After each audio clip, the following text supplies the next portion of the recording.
Mesdames, Messieurs, merci d'avoir choisi Michapi Voice Télévision pour vous informer, mais avant le titre. Le bureau de l'Assemblée nationale affiche désormais complet. Ceci après élection et installation d'Eneboji Sangara comme président et Clotilde Moutita, rapporteure adjointe. La population quinoise est confrontée à plusieurs difficultés, à chaque pluie qui cause plusieurs dégâts, mettant en difficulté la vie de Quinois. Deux mesures urgentes s'imposent avant que le pire n'arrive. Le détail de toutes ces informations, c'est tout de suite. Une fois de plus, merci de vous informer sur Michapi Voice Télévision. La pluie qui s'est abattue ce vendredi 14 novembre dans la matinée a causé d'importants dégâts partout dans la ville. Des inondations et l'impraticabilité de nombreux tronçons routiers ont été signalés dans presque toutes les communes de la capitale congolaise. Dans la plupart de quartiers, les rivières ont élu domicile, rendant ainsi la circulation impossible à la population quinoise qui a eu du mal à vaquer librement à ses occupations. Images et commentaires. Qui faudra-t-il condamner face aux dégâts de pluie à Kinshasa? Une catastrophe qui s'inscrit dans un contexte récurrent d'inondations dans la capitale congolaise, aggravée par le délabrement très avancé des infrastructures, la non-évacuation des eaux et le changement climatique qui amplifie la fréquence de l'intensité des phénomènes météorologiques extrêmes. En effet, la première ministre Judith Suminwa a rappelé récemment aux ministres concernés à agir de manière coordonnée et préventive en tenant compte de prévisions de l'Agence nationale Metelsat afin d'adopter des mesures appropriées pour limiter le dégât lié aux intempéries. Le constat fait est que les dégâts matériels sont importants et c'est chaque année que nous assistons à ces désastres causés par les eaux des pluies. Les autorités sont appelées à renforcer les mesures de prévention et d'intervention pour limiter l'impact sur les populations vulnérables. Le cri d'alarme lancé par les populations qui habitent le long de rivières Njili, Kalamon, Makelele, etc. ne cesse d'interpeller les autorités sur la progression inquiétante des érosions. Autre problème, la pollution des plastiques qui ont atteint des proportions alarmantes et incroyables à Kinshasa à chaque pluie. Le Congo de nos aïeux s'enfonce. Partout les habitants ont été submergés, rendant difficile la circulation des véhicules et des piétons. Rappelons que des effets néfastes sont dus aux crues de rivières et au manque de canalisation, tant décrié par tous. Le dégât de pluie à Kinshasa a atteint son paroxysme. Poursuivons dans le même volet, les réclamations de quelques sinistrés des inondations de Kinshasa du 4 au 5 avril dernier sont-elles fondées ou bien orientées? Suivez l'éditorial de Michapi Voice Télévision. La ville-province de Kinshasa, située à l'ouest de la République démocratique du Congo, est confrontée par un défi majeur de gestion des eaux, non seulement des ruissellements, mais aussi celle des inondations des rivières et du fleuve Congo. En avril dernier, la rivière Njili a quitté son lit naturel suite aux pluies torrentielles. Les habitations situées autour de la rivière étaient fortement touchées jusqu'au point de rendre invivables certains quartiers de la ville. Des camps d'hébergement de sinistrés avaient été installés à l'Institut Lumumba, au stade Tata Raphaël, Martyr, Bandal et à Kinkole. Le gouvernement central, appuyé par ses partenaires, avait pendant plus ou moins 4 mois logé, nourri et soigné plus de 13 000 sinistrés, tous âges confondus. La coordination des actions humanitaires en faveur des sinistrés était assurée en toute responsabilité par la vice-primature de l'Intérieur, par sa cellule permanente des alertes et urgences, CPAU en sigle. 3 repas par jour étaient réservés aux sinistrés. Les émissions observées dans la gestion de la réponse ne sont-elles pas à la base de réclamations actuelles? Les ministères nationaux de la Santé et des Affaires sociales ainsi que le gouvernorat de Kinshasa se seraient bousculés pour gérer la réponse. La CPAU du ministère de l'Intérieur avait été isolée et aurait joué les rôles d'observateur dans l'opération des désactivations des camps. Il est donc important de savoir pourquoi la vice-primature de l'Intérieur qui coordonnait officiellement la réponse n'avait pas été désignée pour gérer l'activité finale relative à la désactivation des camps d'hébergement et à la réinstallation des sinistrés dans les différentes communes.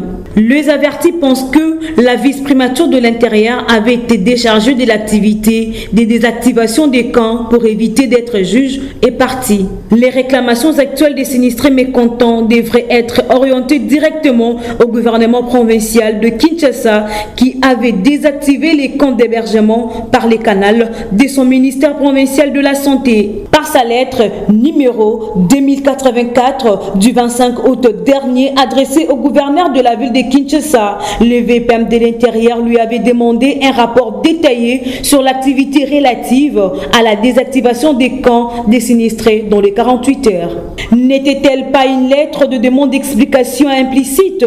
Quelle réponse était-elle réservée à cette lettre? Le devoir de redevabilité ne devrait-il pas motiver le gouverneur de Kinshasa de publier rapidement les rapports afin d'éviter des spéculations et de préjugés et apaiser ainsi les esprits? Dossier à suivre. Toujours dans l'actualité, la plus haute juridiction administrative de la République démocratique du Congo, le Conseil d'État, a tenu ce 13 novembre 2025 son audience solennelle marquant la rentrée judiciaire 2025-2026 dans la salle de congrès du Palais du Peuple. Cette cérémonie s'est déroulée en présence du président de la République, Félix-Antoine Tshisekedi, des membres du gouvernement, du Conseil supérieur de la magistrature ainsi que de plusieurs personnalités politico-administratives, civiles et militaires du pays. Laura Nzao a signé ce reportage. Le chef de l'État Félix Tshisekedi a pris part jeudi 13 novembre 2025 à la cérémonie d'audience solennelle marquant la rentrée judiciaire 2025-2026 du Conseil d'État, la plus haute juridiction administrative de la RDC. C'est la salle de congrès du Palais du Peuple qui a servi de cadre pour la tenue de cette audience publique et qui a connu la présence de membres du gouvernement, c'est du Conseil supérieur de la magistrature, ainsi que de plusieurs personnalités politiques, civiles et militaires du pays venus pour la circonstance. Le bâtonnier national Michel Chebele, premier orateur de la dite cérémonie, a dans son adresse plaidé tout d'abord pour la gratuité de la justice administrative en cas de faute administrative et a dénoncé par ailleurs le paiement de frais de procédure par des administrés victimes d'une décision préjudiciable. De son côté, le procureur général près le Conseil d'État, Jean-Paul Moukolo, a dans sa mercuriale mis l'accent sur la problématique de l'abus de procédure de refaire par certains requérants. À travers son discours d'ouverture, axé sur 4 points essentiels, la première présidente du Conseil d'État, Brigitte Nsesele ou Nsesele, est revenue sur l'importance du recours administratif préalable dans le contentieux administratif congolais. En droit administratif congolais, le recours administratif préalable est obligatoire, sauf dérogation de la loi. Le non-respect de cette exigence entraîne l'irrécevabilité de la requête introduite devant les juges administratifs. Le Conseil d'État rappelle constamment cette obligation. Dans plusieurs décisions récentes, les requêtes ont été déclarées irrécevables, faute de preuve du dépôt d'un recours administratif préalable. Ainsi, la jurisprudence conforte le rôle de filtre du recours préalable, gage d'une meilleure efficacité de la justice administrative. Sur ce, je déclare ouverte l'année judiciaire du Conseil d'État 2025-2026. Que vive la République démocratique du Congo, que vive le pouvoir judiciaire, que vive les conseils d'État. Mesdames et messieurs, je vous remercie. Pour rappel, la rentrée judiciaire du Conseil d'État est intervenue quelques semaines après celle de la Cour constitutionnelle et de la Cour de cassation. Autre sujet d'actualité, la première ministre Judith Suminwa-Tuluka a présidé le jeudi 13 novembre l'ouverture de la 19e réunion du comité interministériel régional de la CIRGEL sous le thème « Consolider la paix et la sécurité pour un développement durable dans la région des Grands Lacs » en prélude au sommet de chefs de l'État prévu le 15 novembre prochain. On écoute cet extrait choisi par Christian Chibaka. En signant le pacte sur la sécurité, la stabilité et le développement dans la région des Grands Lacs en décembre 2006 à Nairobi au Kenya, les chefs d'État des pays membres de la CIRGL se sont engagés solennellement à promouvoir la paix, la sécurité, la stabilité et le développement durable dans l'ensemble de la région et à faire de cette région un havre de paix. Cependant, quant à la mise en œuvre du pacte, les fruits n'ont encore pas tenu la promesse des fleurs de cet arbre qui représente ce pacte sur la sécurité, la stabilité et le développement durable. Mon pays, la République démocratique du Congo, est confronté depuis novembre 2021 à une agression armée injustifiée d'un autre pays membre de la CIRGL. Cette situation, qui constitue une violation flagrante du pacte de la CIRGL et des autres instruments internationaux, porte atteinte non seulement à la souveraineté et à l'intégrité territoriale de la République démocratique du Congo, mais aussi à la stabilité de toute la région. Faut-il encore le rappeler? Le développement ne peut être durable sans la paix, et la paix ne peut être consolidée sans la sécurité. Ces trois piliers, paix, sécurité et développement, sont indissociables et appellent une action concertée, audacieuse et solidaire de la part de nos États membres dans l'esprit même du pacte de la CIRGL. Au nom du gouvernement de la République démocratique du Congo, je vous exprime ma gratitude renouvelée pour les efforts consentis dans l'examen et encourage votre participation active aux travaux ministériels qui témoignent de votre engagement en faveur de la paix, de la sécurité, de la stabilité et du développement durable dans la région des Grands Lacs. Je tiens également à exprimer toute ma satisfaction à l'assistance diplomatique pour le relais des vues du gouvernement auprès de leurs pays respectifs, mais aussi aux différentes représentations accréditées en République démocratique du Congo, ainsi que nos partenaires au développement pour l'intérêt manifeste accordé à la dynamique des résolutions des conflits dans la région. Et puis à l'Assemblée nationale, les députés nationaux ont enfin élu Aimé Boji Songara et Clotilde Moutita respectivement au poste du président et de la rapporteure adjointe de cette chambre basse du Parlement. Ce scrutin s'est tenu en plénière solennelle ce jeudi 13 novembre dans la salle de congrès du Palais du Peuple sous la conduite du président intérimaire Isaac Chilumbai, assisté des membres du bureau dont le rapporteur Jacques Ndjeli. Regardez. Les bureaux de l'Assemblée nationale affichent désormais complet. Lors d'une plénière solennelle tenue jeudi 13 novembre 2025 dans la salle des congrès du Palais du Peuple, sous la conduite du président d'intérim Isaac Jean-Claude Chilumbai, assisté des autres membres du bureau dont le rapporteur Jacques Ndjoli, les députés nationaux ont enfin élu Aimé Boji Songara et Clotilde Moutita respectivement au poste de président et de la rapporteure adjointe de la Chambre basse du Parlement. Dans sa prise de parole, le président intérimaire Isaac Chilumbai a dévoilé les 3 points inscrits à l'ordre du jour, à savoir l'adoption de l'ordre du jour, l'élection et installation de 2 membres du bureau élus, ainsi que le huis clos. À l'unanimité et sans objection quelconque, les députés nationaux ont adopté par vote à main levée l'ordre du jour. S'en est suivi la lecture par le rapporteur Jacques Ndjoli des noms des candidats retenus par la commission technique pour cette élection. Il s'agissait de Aimé Boji Songara, retenu candidat unique au poste de président, et de Clotilde Moutita, candidate unique au poste de rapporteur adjoint. Passons à l'étape d'audition de messages des candidats. La parole a été accordée en premier lieu à la députée nationale Clotilde Moutita, candidate rapporteure adjointe, pour présenter son programme aux élus du peuple. Licenciée en psychologie, Clotilde Moutita a occupé plusieurs fonctions, dont celle de maire adjoint de Lubumbashi, en plus de grandes responsabilités assumées au sein de la société civile. Forte de son cursus, elle s'est dit apte et habile pour remplir fidèlement les fonctions de rapporteur adjoint de la Chambre basse du Parlement, tout en rendant hommage à la députée nationale Dominique Munongo pour de loyaux services rendus lorsqu'elle occupait ce poste. L'élu de Lubumbashi a promis d'être à l'écoute des élus du peuple, en vue de servir non seulement l'opposition, mais aussi et surtout l'ensemble des députés et le peuple congolais. Ensuite, la parole a été accordée au candidat président Aimé Boji Songara pour présenter son programme aux électeurs qui sont les députés nationaux.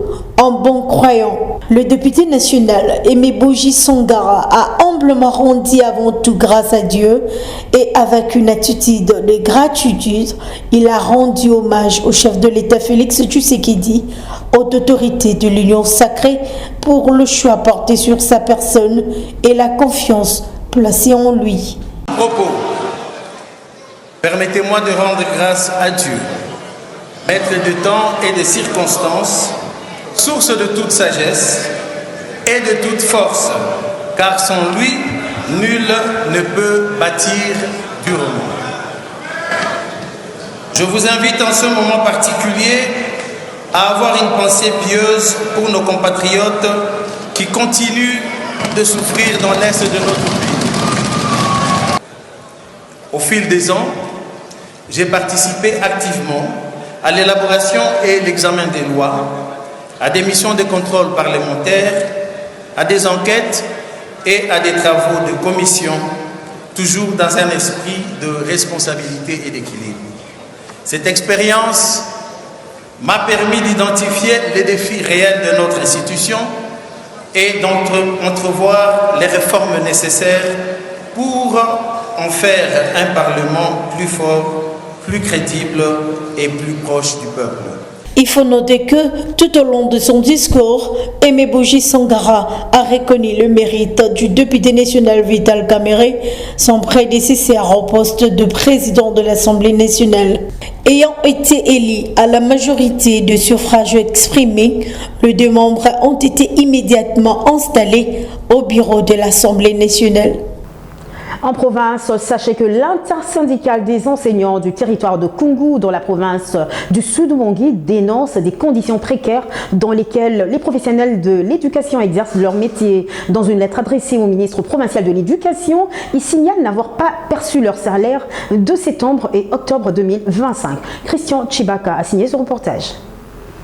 Dans la province du Sud-Ouangui, territoire des Kungu, les professionnels de la Craie Blanche ont exprimé leur mécontentement face au non-paiement de leur salaire de septembre et octobre 2025. L'intersyndicale des enseignants a, dans une correspondance adressée au ministre provincial de l'Éducation, qu'elle entamerait une grève le 15 novembre prochain si aucune solution n'est trouvée. Par ailleurs, ces enseignants affirment continuer à travailler dans la douleur, traversant une période qui qualifie de misérable et indigne de leur vocation. Le non-paiement de leur salaire les a poussés à recourir à la vieille pratique de la banque Lambert, appelée localement Ikotamba. Concrètement, ils empruntent de l'argent qu'ils doivent rembourser avec des intérêts exorbitants de 50%, aggravant leur précarité. Utile de signaler que, depuis Kinshasa, le gouverneur du Sud-Ouangui, Michel Mobonga, a reconnu les souffrances auxquelles sont confrontés les enseignants du territoire de Kungu et il a promis dans les prochains jours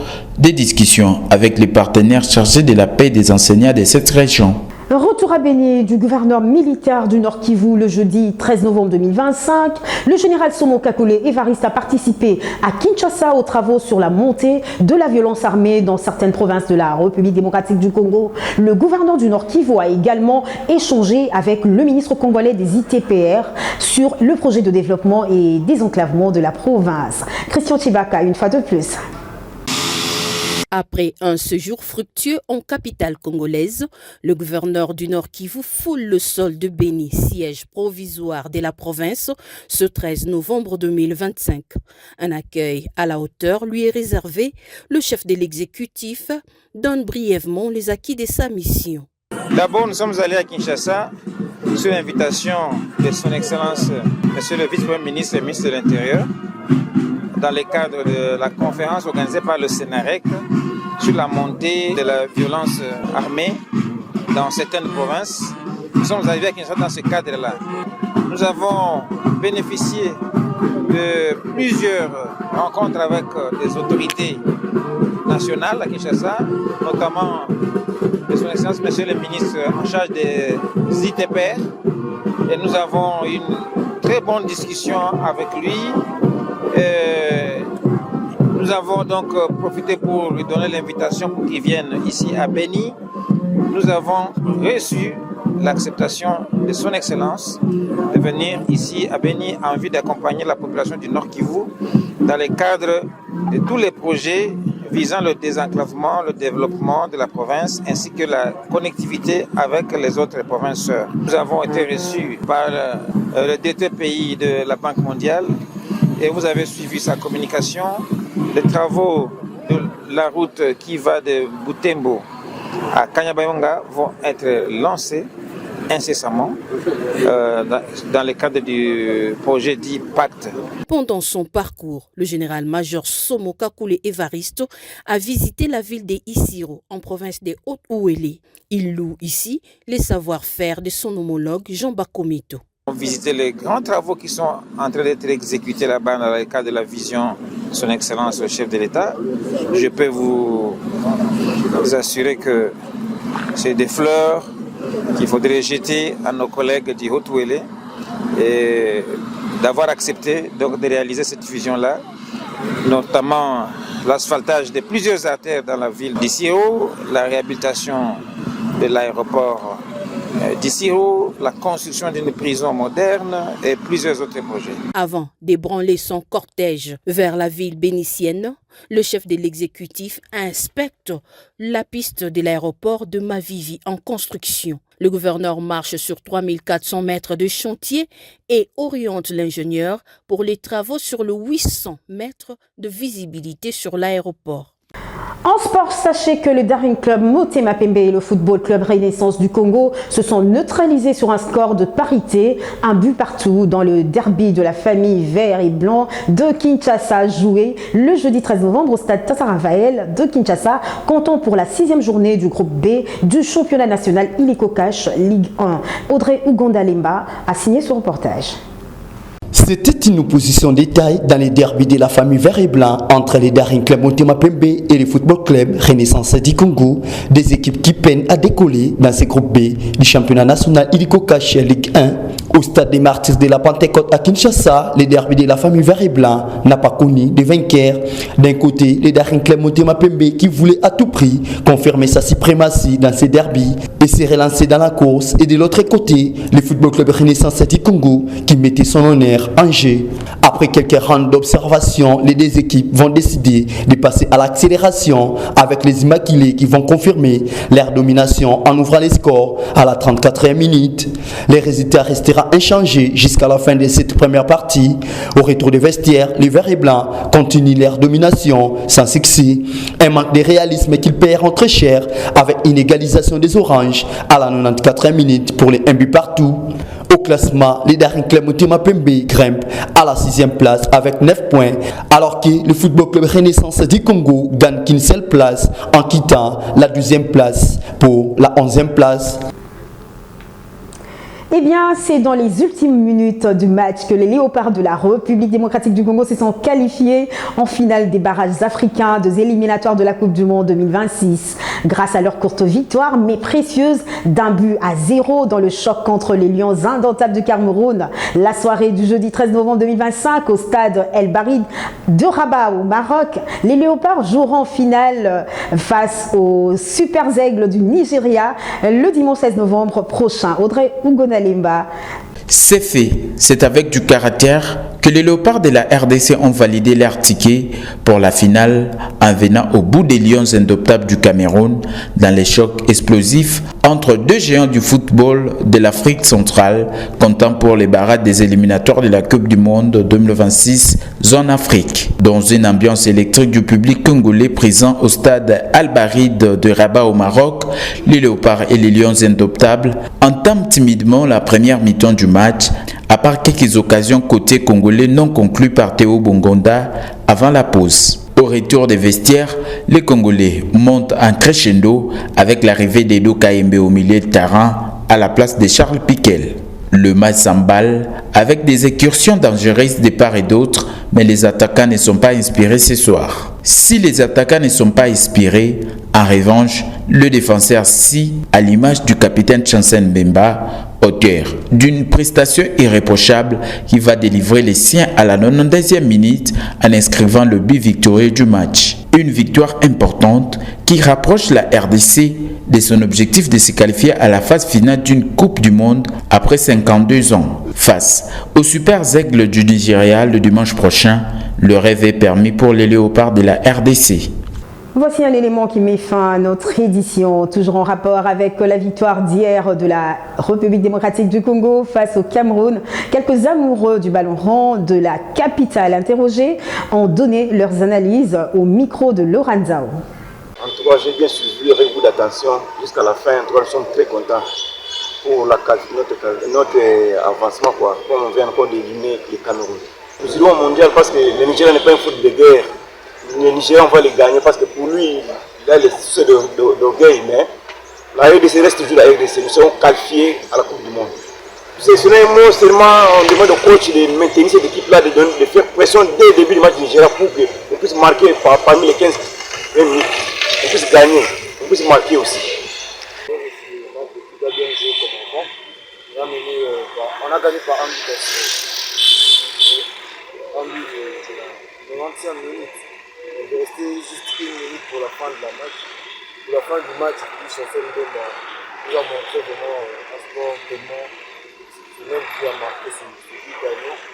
Et on attend le match du dimanche pour se qualifier. Nous allons gagner comme sélectionneur. Bon, il va juste arranger le milieu du terrain par rapport à son placement. Modifier quelques militaires parce que nous avons vu il a placé 3 gauchers, 3 militaires gauchers. Et le ballon partait que du même côté. S'il y avait un peu un droitier, le match allait être maîtrisé comme on l'a fait hier. On va améliorer avec le dimanche, on va bien améliorer, comme ça on va voir la suite. Le début du match était un peu timide, mais Dieu a fait grâce à la 92e minute et à le capitaine Chansen Mbemba qui a marqué. Nous demandons seulement aux joueurs d'améliorer encore les systèmes de jeu tactique parce qu'il y a encore un match très important qui nous attend face à l'équipe du Nigeria.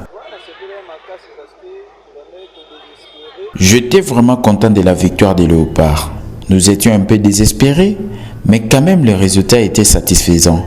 Au sélectionneur Sébastien Desabre de renforcer seulement le milieu de terrain. Mesdames, Messieurs, c'est cette page sportive qui met fin à notre édition du journal. Félicitations aux Léopards. Mais avant de vous quitter, le rappel de titre. Le bureau de l'Assemblée nationale affiche désormais complet, ceci après élection et installation d'Aimé Boji Tangara comme président et Clotilde Moutita, rapporteur adjointe. La population quinoise est confrontée à plusieurs difficultés à chaque pluie qui cause plusieurs dégâts mettant en difficulté la vie des Quinois, d'où des mesures urgentes s'imposent avant que le pire n'arrive. Mesdames, Messieurs, vous avez suivi cette édition certainement avec beaucoup d'intérêt et nous vous souhaitons un bon week-end sur Michapi Voice Télévision. Demain, vous aurez Laurent Zao à la présentation. Merci et au revoir.